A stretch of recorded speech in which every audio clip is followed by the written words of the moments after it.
اس حوالے سے قائد اعظم محمد علی جناح کو میں بڑا گریٹ مانتا ہوں کہ وہ اصولوں کے اتنے پکے تھے، ایک بھی یو ٹرن اور متنازع بیان نہیں تھا، جبکہ یہ تمام سیاست متنازع بیانات ان کے سامنے اور میڈیا چلاتا دیا۔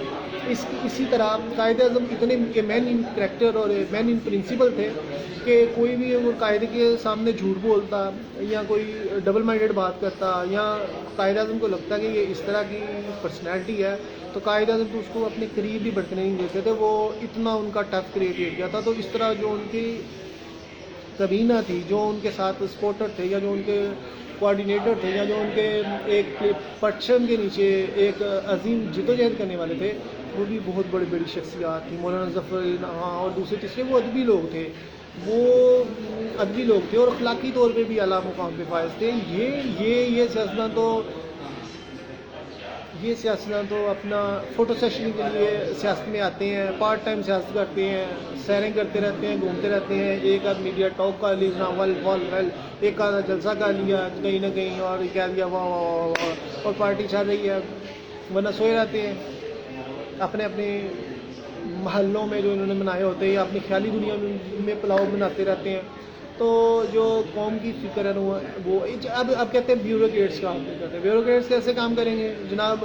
جو وزیر لگایا جاتا ہے وہ اس کو تو پتہ ہی نہیں ہوتا ادارے کو کیسے چلانا، جو متعلقہ ادارہ کا بنتا ہے، نہ اس کے پاس کوئی پالیسیز ہوتی ہیں، نہ اس کو کوئی پلان ہوتا ہے، بس چھوڑ دیا جاتا ہے۔ ادھر ایسے بھی وزیر بنے جو کہتے ہیں کووڈ-18 کے 18 پوائنٹ ہیں۔ تو یہ اس طرح کی عجیب سی باتیں کرنے والے اور ان کی نیلے اگر مافیا کنٹرول کیا تو چیزیں غائب ہو جائیں گی، اس طرح مختلف جو ہے نا باتیں کرتے نظر اور ان کے پاس پالیسیز بھی نہیں ہیں۔ تو لہٰذا ملک کیسے ترقی کرتا؟ اب یہ دیکھا جائے تو اب تو جو مجھے حل نظر آتا ہے اس ملک کا وہ ایک ہی نظر آتا ہے کہ پورے پاکستان کی اگر چیزیں سستی کرنی ہیں تو پورے پاکستان کی زمین ٹھیکے پہ لی جائے، لیز پہ لی جائے اور جن کی بھی ہے تو گورنمنٹ جو ہے ایک اسکیم کے تحت اپنے جو رینجرز ہیں یا حضرات ہیں یا ویسے ایک اسٹاف بھرتی کر لے، پھر زیادہ سے فورس بھرتی کر لے اور وہاں پہ کاشتکاری کرے اور اس طرح اپنی فرٹیلائزر کی انڈسٹری لگائے، کھادوں کے حوالے سے لگائے، پھر اس کے علاوہ ٹریکٹرز کی انڈسٹری لگائے تاکہ پورے پاکستان میں انہوں نے کاشتکاری کرنی ہے۔ اس کے علاوہ جو ہے مختلف پروجیکٹ کرے، اس طرح روزگار پیدا کرنے کے حوالے سے جیسے مختلف کمپنیز بہت لوٹ رہی ہیں، ناقص مٹیریل کے جوتے بھی 2-3 ہزار میں ملے ہیں، تو کہ یہ کیوں نہیں شوز انڈسٹری لگاتے ہیں، کیوں نہیں کاٹن انڈسٹری؟ اگر وہیکلس چل سکتی ہیں اور ریلوے کا کام ہوتا ہے، اس کا ایروپلین اڑتے ہیں، اس کے علاوہ پوسٹنگ کا ہوتا ہے، لوکل بھی پوسٹنگ کی ہیں اور پوسٹ آفس بھی ہے گورنمنٹ کا، تو کیوں نہیں گورنمنٹ اس طرح کے مختلف کاروبار؟ میں کہتا ہوں ایون سلون کا بہت کاروبار چل رہا ہے، بیوٹی کے حوالے سے بڑا کام چل رہا ہے، ادھر بھی لوگوں کو ٹریننگ دے کے ادھر بھرتی کروائیں، ان سے کام لیں اور پروفٹ پہ یہ جائیں اور جو نہیں پروفٹ دے سکتا اس کو فارغ کریں۔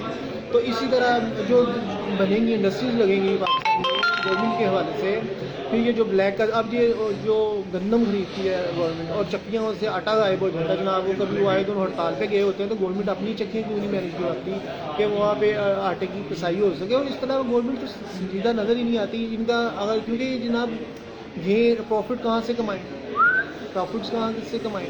تو لہٰذا اگر جس طرح میں سوئے میں تو ہر دفعہ میں اس کا نام کیا مشورے دیتا ہوں، تو اس کے لیے بھی بہترین طریقے سے سنجیدگی کے ساتھ سوچنے کی ضرورت ہے، نہیں تو پھر ایسے ہی یہ مسائل بڑھتے رہیں گے اور خود پہ انحصار کرنا ہوگا۔ اب قرض لے لیتے ہیں، تھوڑے سے پروجیکٹس پہ لگائے، تھوڑا سا کیا جی اب تنہائی لینے کے قابل بھی نہیں رہے یہ اداروں کو، غریب کو روزگار دینا اور چیزیں سستی کرنا اور دوسری تو چیزیں بڑی دور کی بات ہے نا، تو ترقیاتی کام بھی بڑی دور کی بات رہ گیا۔ اب ایک آدھ ترقیاتی کام کر کے کہنا کہ پورے پاکستان میں ترقی کے پروجیکٹ ہوگے تو یہ بھی کوئی اچھی چیز نہیں ہے۔ تو لہٰذا اب سنگین قسم کے اسٹیپ اٹھانے پڑیں گے، ایک جدت آنی چاہیے کام کے حوالے سے کہ میں جیسے کہہ رہا ہوں کہ روزگار پیدا کرنے کے حوالے سے، پھر چائنا کے ساتھ مل کے انڈسٹریز لگانی چاہیے۔ بلوچستان میں نہ پھر ہمارے پاس ایریا ایسا ہے جہاں پہ انڈسٹری لگائی جا سکتی ہے، وہاں پہ 50% پارٹنرشپ ڈالیں، وہ ساری ڈیولپمنٹ کا جو ہے اور کام وہ کریں گے۔ اور لیبر ادھر پاکستان کی ہوگی اور جو پروفٹ ہوگا وہ half of this one is the good choice. اگر 40% بھی اگر ان کو پروفٹ مل رہا ہے تو انف ہے, کیونکہ روزگار بھی مل رہا ہے, پروفٹ مفت میں مل رہا ہے اور وہ سارا ڈیولپمنٹ کا پروجیکٹ ہوگا انویسٹ کر رہے ہیں, تو دس از دا گڈ تھنگ. مگر بدقسمتی کی بات یہ چائنا آپ کا دوست ہے مگر وہ چائنا ہاتھ نہیں پکڑا رہا. اس طرح پلاننگ کسی نے کی. اب یہ جو نعرہ لگایا جاتا ہے جناب میرے 4 سالوں میں کیا رشیا اور چائنا نے آپ کو اس قابل کیا کہ آپ اپنے پاؤں پہ کھڑا ہوتے ہیں. 80% آپ نے قرض لے لیا. آپ قرض ہی نہ لیتے امریکہ سے اگر آپ غلام نہ بنتے. پاکستان کی قوم بدستور غلام ہے. آپ کہتے ہیں غلامی آپ نے کیا 80% نہ قرض لیتے اپنے دور میں, اپنے پاؤں پہ کھڑا کرتے ہیں, کچھ بھی نہیں ہوا. سوچ تلاش کر رہے تھے کہیں نہ کہیں ترقی نظر آ گئی اور کشمیر گھس گیا. اس پہ تو اتنی چیخیں نہیں ہیں, حکومت چیخوں پکار شروع ہوگی, وہ بھی اپنی نااہلی کی وجہ سے اپنے ہم خیال نہیں بنا سکے اپنے وزراء اور تو اب کیا کیا جاتا ہے. تو لہٰذا بوئیاں ان کی جاری ہیں اور پاکستان بدستور مسائل کا شکار ہوتا جا رہا ہے. اور اللہ تعالیٰ حفاظ کرے پاکستان کی, کیونکہ تطلبات بہت زیادہ بڑھ چکی ہے اور یہی نہیں اخلاقی پستی کا شکار اس طرح ہو چکے ہیں کہ بےحودگی بہت زیادہ بڑھ چکی ہوئی ہے, تطلبات بہت زیادہ بڑھ چکی ہوئی ہے. لوگوں کو ذہنی اور جسمانی طور پہ محفوظ نہیں ہے, اور ذہنی اور جسمانی طور پہ آزاد نہیں نظر آتے. اور جو چیزیں نظر آ رہی ہیں میرے خدایا دیکھ کہ پاکستان کیا کن مقاصد کے لیے بنا تھا. اس تمام چیزوں کو اگر میں کنکلوڈ کروں تو یہی نظر آتا ہے کہ یہ جو ہے نا بحث ہے اور یہ اخلاقی پستی کا شکار ہے. اور جب ان کو یہ کہا جاتا ہے تو یہ کہتے ہیں کہ ہماری پرسنل اٹیک کیا. اب ایک نکارہ گاڑی کیا چلے, ایک نکارہ گاڑی خراب ہی رہے گی. اسی طرح نیشتیں خراب ہوں گی تو بچہ اسکول جانے کا دل نہیں کرتا. اسی طرح انسان کے پاس کوئی ویژن پلان نہیں ہے تو اس نے کیا پرفارم کرنا. نکمے اسٹوڈنٹ کی طرح وہ تو ٹائم پاس کرے گا اور یہ سسٹم جو ہے کہتے ہیں بیروکریٹ کام نہیں کرتے, یہ نہیں اور یہ آپ کے سامنے ہے. تو جو بھی ہو رہا ہے آپ کے سامنے ہے. مگر یہ سیاسی وابستگیاں اپنی جگہ 51% عوام جو ہے یا 50% سے ابو عوام تو ووٹ ہی نہیں کاسٹ کرتی, اور جو پڑھتے ہیں وہ بھی ان کو پتہ ہی نہیں ہوتا, وہ گھر میں بیٹھے ہوتے ہیں ووٹ پڑ جاتے ہیں جو انہوں نے بائیکاٹ کیا ہوتا ہے. اور چند 60% سمجھ لیں ریشیو ہے جو ووٹ کاسٹ نہیں کرتے. 40% جو ووٹ کاسٹ کرتے ہیں ان پہ یہ مچھڑتے ہیں اور لوگ بیوقوف بنتے ہیں اور ہمارا لیڈر اور وہ آتا ہے ہمارا لیڈر, وہ آتا ہے ہمارا لیڈر. عوام کو کیا میرا کچھ نہیں بابا کھلو. اور لیڈروں کی یہ نااہلیاں ہیں کہ مطلب ون نہیں کر سکتے اور خیالی پلاؤ اب ٹھیک ہو جائے گا, کل ٹھیک ہو جائے گا. ابھی ان لیک اسٹوڈنٹ ہر روز پلان بناتا ہے کہ آج میں پڑھوں گا, کل پڑھائی کروں گا, اچھی طریقے پڑھائی کروں گا. جبکہ ٹائم گزر جاتا ہے اور پیپر آ جاتے ہیں, پھر کہتا ہے جی پیپروں کے 3 مہینے پہلے پڑھوں گا, پیپر ڈیٹ شیٹ آ جائے گی پڑھوں گا, پیپر آ جائیں گے پڑھوں گا, پھر اگلے دن پیپر آ جاتا ہے, میں رات کو نائٹ کو پڑھوں گا, تو پھر کامیاب کو رات بھی گزر جاتی ہے, صبح خالی پیپر دے کے آ جاتے ہیں. یہی ان کی پرفارمنس ہے. پاکستان اب بھی اسٹینڈ لے سکتا ہے جس طرح میں نے ابھی مختلف چیزیں بنائی اگر اس کی امپلیمنٹیشن کی جائے تو. مگر ان کے پاس تو کچھ بھی نہیں ہے, یہ بس خالی بیان بازی کر سکتے ہیں. اور وہ جذبہ لانا چاہیے جو احسان محبت قربانی کا جذبہ جو قائد اعظم کی قیادت میں پیدا ہوا, تو وہ ابھی تک کوئی لیڈر پیدا نہیں کر سکا. کیونکہ وہ ایک عظیم لیڈر تھے, وہ کر کے دکھاتے تھے بغیر انتظار کے, انہوں نے سب کچھ کر لیا. انہوں نے بڑی قربانیاں دینے والی قوم, جنہوں نے پل پل قربانیاں دی. کیونکہ جب آزادی کی جنگ لڑی جاتی تھی تو نوکریاں بھی چھینی گئی, زمینیں بھی چھینی گئی, جگہ ٹیکس بھی لگائے گئے مسلمانوں پہ تاکہ یہ معاشی طور پہ کمزور ہو جائیں اور یہ آزادی کی تحریک سے انحراف کر لیں. مگر اس کے باوجود انہوں نے ہر طرح کی قربانی دی. پاکستان بننے کے بعد بھی جو انہوں نے کیا وہ آپ کے سامنے, وہ کہتے تھے کہ یہ پاکستان تو معذوری میں قائم ہی نہیں رہ سکتا. مگر قائد اعظم کے ویژن اور پلاننگ سے یہ بھی چیزیں ممکن ہیں. اور بعد میں آپ دیکھیں جو سے یہ سسٹم شروع ہوا ہے یہاں پہ خیالی پلاؤ اور بدنیشتیاں اور سست کاہل قسم کے لیڈروں کا اور جن کے پاس ویژن کوئی نہیں ہے, تو پھر یہی ہونا جو ہو رہا ہے. اب میں آپ سے جانتا ہوں گا بہت زیادہ ٹائم ہو چکا ہے. Now I am going to leave the office and also to leave the video. Bye know.